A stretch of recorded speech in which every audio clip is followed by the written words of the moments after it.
Isang araw, may mag-inang sumugod sa tahanan ni Lolo Carpio. Humingi sila ng tulong dahil biktima ng aswang. Malayo pa lang alam na ni Lolo Carpio at ng kanyang apo na may marka ng aswang ang sanggol. Kaagad nilang pinapasok ang mag-ina upang simulan ang gamutan.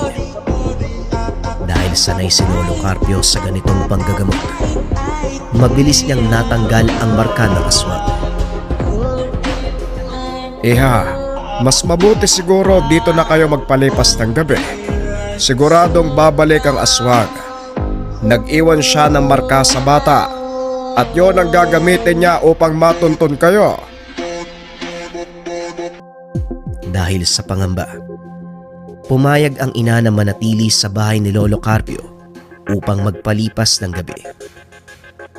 Tumingin si Lolo Carpio nang makahulugan kay Marco. Napasimangot ang binata na tila ba nainis. Alam niya na meron siyang trabaho mamaya.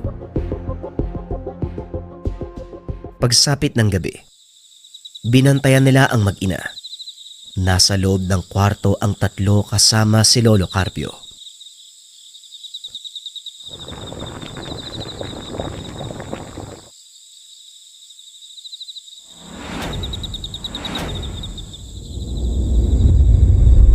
Pakialamero talaga ang matandang yan.